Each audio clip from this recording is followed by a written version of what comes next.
Yeah, you wanna come out here? In New York, I'm in Lil Rock, hiding in my socks, running from a up, and I shoot that up, what? And I'm on the block, what? And I'm on the block, in New York, I'm in Lil Rock, hiding in my socks, hiding in my socks, selling every rock,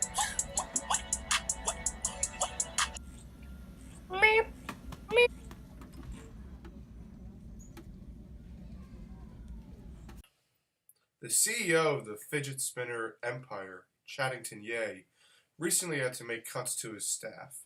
He fired 3 people, all of whom had been longtime employees of the FSE. There were many hard feelings amongst these people and the CEO. Several days after the firings of these people, it was discovered that the blueprints for the Dragon Spinner Extreme, a revolutionary spinner with maximum spinning ability, were stolen from the home of Chaddington Yeh. He immediately reported the heist to law enforcement services. Now we are the forensic team who have been given the evidence to try to solve this crime. So we have several pieces of evidence that can hopefully help us find our man.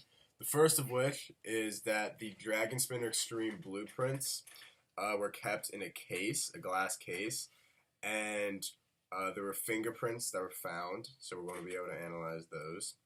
There was also blood found in the home because the thief, in his search for the blueprints, seems to have cut himself on a particularly nice fidget spinner that is extremely sharp.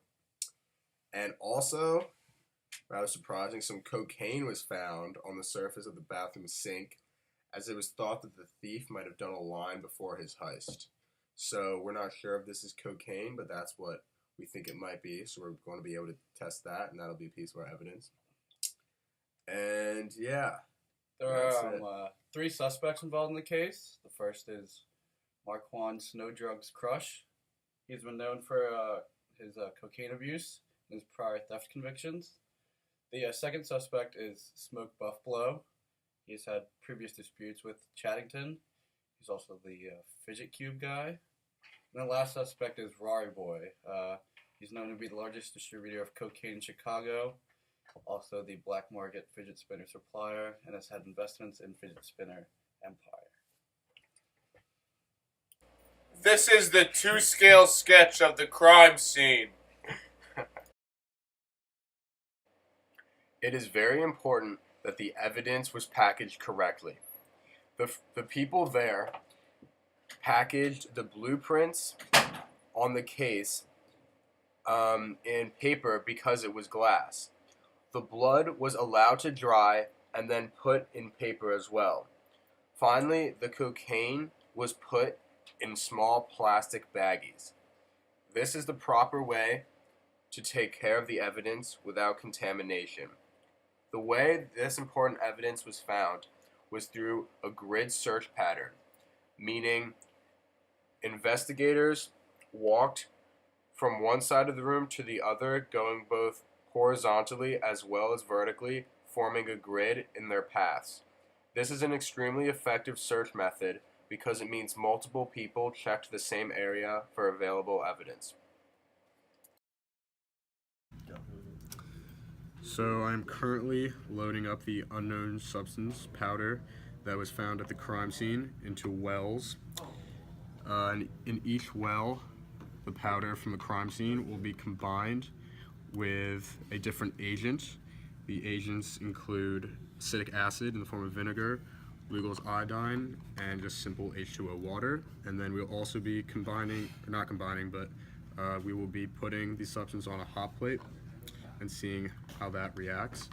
With the goal being, with all these reactions recorded, we will be able to compare it to the reactions that other known powder substances have with these agents, and hopefully if there are parallels that are drawn between this reaction and that of other known substances, we can definitively say that the current unknown will be a known because we'll be able to link it up to a known substance.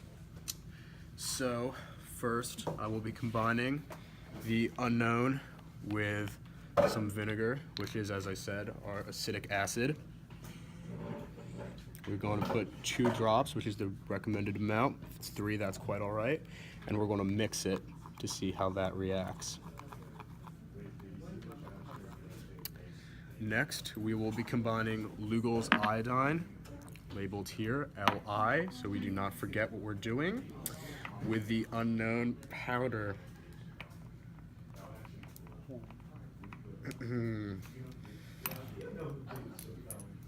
Once again, recommended 2 drops. Actually, I'm just going to put 1 because it's a relatively small amount of the substance. Doesn't really matter as long as the ratios are on point. And finally, a couple drops of water via a pipette, because you should never just pour the water straight onto the substance.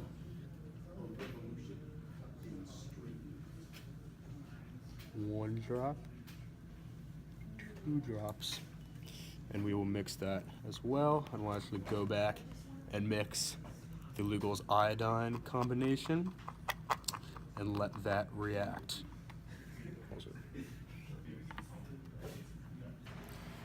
Our final reaction that we will look for with the unknown powder substance is by putting it on a hot plate. And we actually need to put it on tin foil. We can't put it directly on the hot plate. It's just standard procedure.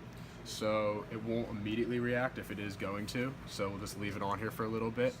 And assuming it does react, then we could compare it to the reactions on a hot plate of our known substances. And if it doesn't, then we'll do the same. So as you can see, the reaction that is occurring is the substance is beginning to bubble and turn into a orangey yellowish color. So this is very interesting. We'll be able to compare it to the reactions of other known substances. Alright, so in this first well we have acetic acid mixed with our unknown powder, and so as you can see it has a clear look to it, and the powder fully dissolved in the vinegar. So in this second well we have Lugol's iodine, and the reaction turned out as brown clumps, and it has a certain consistency, but it's not like a paste. And then in this third well, mixed with water, we have the unknown powder, which has actually settled at the bottom, which you can't really see too clearly, but it's settled at the bottom there. The descriptions of the reactions exactly match that of cocaine, proving the substance to be cocaine. I hope there were fingerprints left behind at the crime scene. Do you think there were? I most certainly do. In order to get to the blueprints, he must have gone through the glass case that protected them. And assuming he wasn't wearing any gloves, the oils on his fingers that define his fingerprints must have been pushed up against the glass. If we can somehow collect these fingerprints, it would be a great leap in finding the guilty party in this horrific crime. You're correct. Hello, Officer Middlecoff. Hey, Officer Gibson. Great news.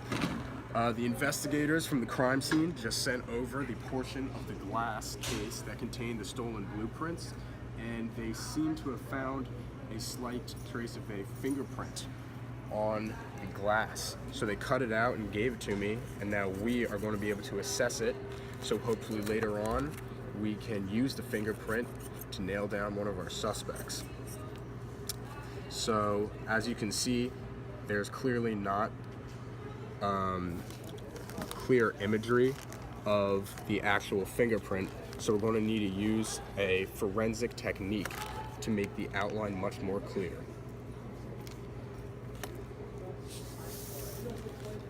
So I'll be using magnetic dusting powder to reveal the trace of the fingerprint, to make it easier to find the culprit.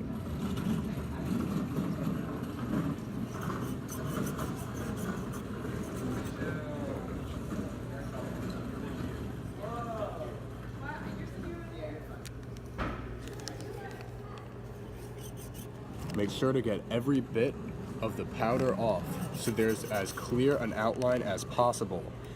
The more clear the outline is, the easier it will be to see the 8 minute points that will link the fingerprint from the crime scene to the fingerprint of one of our suspects. you guys doing? They're putting tape onto the fingerprint dust outline and then taking that fingerprint and putting it onto the fingerprint card.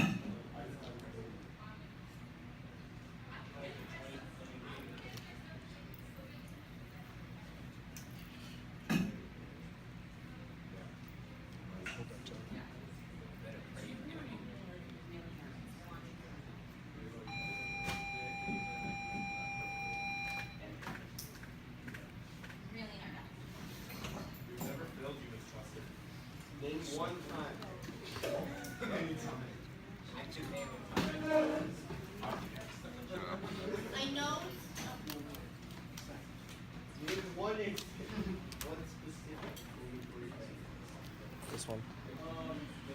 Right thumb. Move that.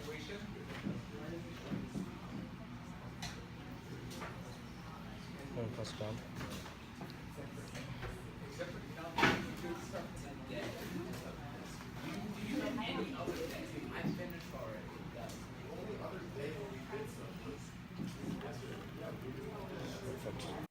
This is the unknown print we found at the crime scene. Here's a close-up of the unknown print. These are the prints that we took down from Smoke Buffalo. And here we have a close-up of his right thumbprint. Here are the prints taken from Rari Boy. There's clearly no resemblance in his right thumbprint to the right thumbprint from the crime scene. These are the prints from Marquand! There's absolutely no resemblance in these prints of the one found at the crime scene. This is Buffalo's print because we're going to look for minute points. After taking Smoke Buffalo's prints back to the lab, we were able to identify 8 minute points that matched that of the print that we found at the crime scene, as you can see. The first minute point that we identified was an ending ridge located at the top of the print. The second was a fork. The third, a core. Then right next to that was a short ridge. And then below that, we found an eye. And then to the left, as you can see, there's a delta. And then above that, an enclosure. And then right above that, a crossover, all of which matched the points that we found at the crime scene. I am now filling the glass wells with the blood from the crime scene. There's an A well, a B well, and an RH well. In these wells, we will test the blood with certain serums to indicate whether certain antigens are present so we can decide what kind of blood it is. In the A well, we can see that there is clotting. This is because we combined anti-antigen A serum with the blood, and because it's clotting, that suggests that there are type A antigens within the blood that the anti-antigen A serum is reacting with.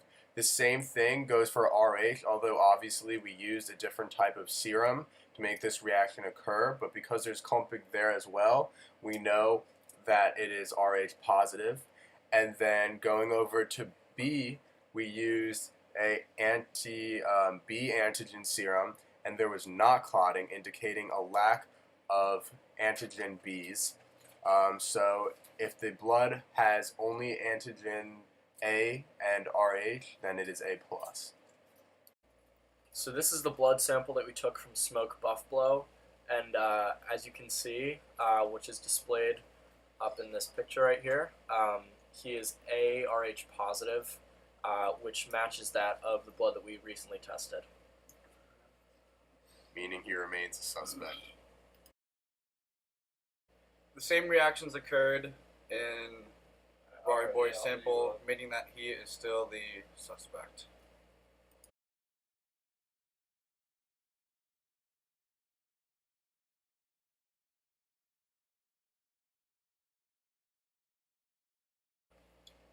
This is the blood that we found from Marquand.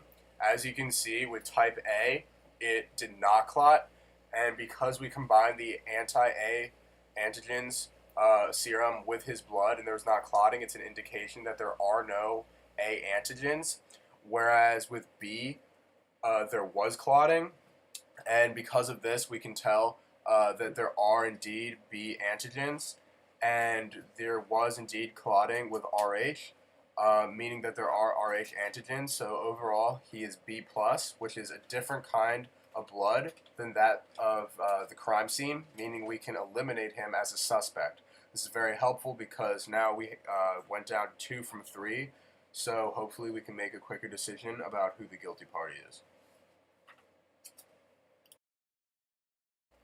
For our final forensic test, we had the DNA sequences of our remaining 2 suspects, Rari Boy and Smoke Buffalo, who had not been eliminated due to the blood typing.